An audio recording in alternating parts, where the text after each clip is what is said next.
Allez, il est temps de parler musique justement avec Joe Hume. Et cette semaine, Joe, vous nous recommandez un excellent documentaire. Oui, et alors c'est deux salles, deux ambiances par rapport à la semaine dernière. Je parlais d'un documentaire sur Jeff Buckley.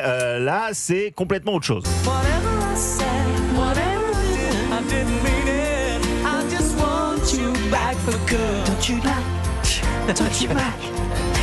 J'avais compris ce qu'il disait exactement, mais c'est pas Take Back, That, quelque chose comme ça. Ça met un petit coup de vieux à pas mal de monde. C'était il y a 31 ans, Back Allez, for arrête. Good, voilà. Donc J'aimais moi, bien. alors, vous faisiez partie des fans. Moi, Take That en 1995, je voyais ça un petit peu de loin. J'avoue, j'étais plutôt sur Nirvana ou justement Jeff Buckley. Mais si vous étiez fan ou que, comme moi, vous pensez que c'est intéressant de regarder en arrière et de comprendre pourquoi de l'autre côté de la Manche ça a été un tel raz-de-marée, il y a désormais Take That, le docu en 3 parties sur Netflix. I'm Robbie. I'm Gary. I'm Matt. I'm Owen. I'm Jason. And we are Take That.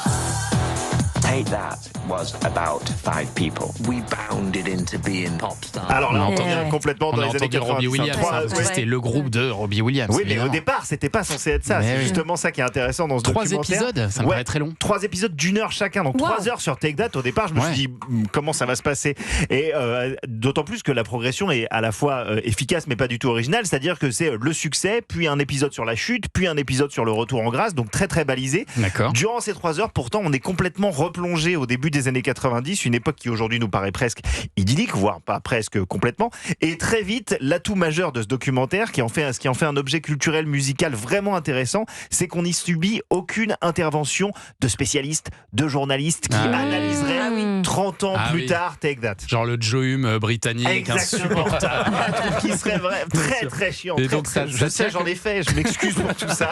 Ça tient quand même sur 3 heures. Ouais, ça tient sur ce qui devrait être essentiel à tout documentaire qui se respecte, mais qui manque cruellement aujourd'hui, je trouve. Des tonnes et des tonnes d'images d'archives, la plupart filmées au caméscope par les membres de Take That eux-mêmes. Des images qui, présentées comme une immersion dans le quotidien du groupe, nous permettent de vraiment prendre conscience de ce que ce quintet a représenté aux yeux de la jeunesse de l'époque.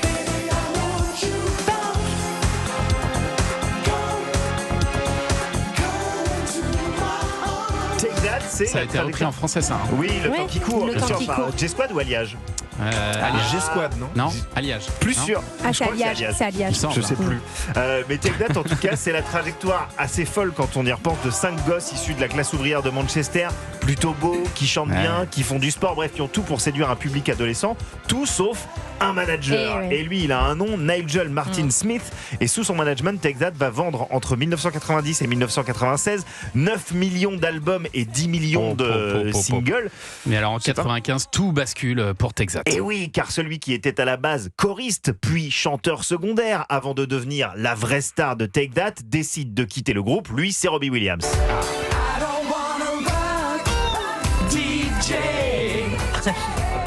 Et alors là, c'est Ça la vous aimiez quand même, Ah, Sandrine. mais oui. Ben, Quand bien même, sûr. Robbie Vous Williams. l'avez fait en interview, Robbie Williams? Oui, Ouais, il est génial. Bah oui, un type généreux, quoi. Il est génial. Extrêmement généreux. Et alors là, après le départ de Robbie Williams, c'est la longue convalescence du groupe. Après ce départ qui nous est raconté dans ce doc, c'est même la partie la plus émouvante finalement des 3 épisodes, celle où ressort vraiment l'humanité de ces types dont la presse avait fait des demi-dieux presque en leur pays. Et puis après cette tempête, il y a les retrouvailles en 2010, des retrouvailles fragiles mais dont la sincérité ne peut pas être mise en doute quand on voit le documentaire. Le résultat à l'époque fut un tube que plus personne n'espérait, écrit par Robbie Williams, The Flood.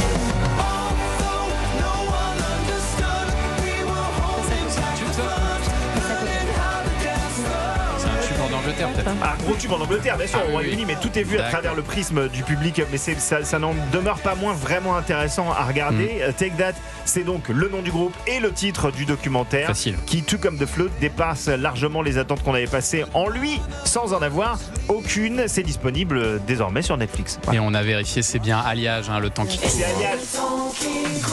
Voilà. Ça, c'était bon, ça c'est de la vraie musique. Et là, il y avait. Là c'est du bon son, là tu te régales. Ça, c'était. Pour tous les mélomanes qui nous écoutent.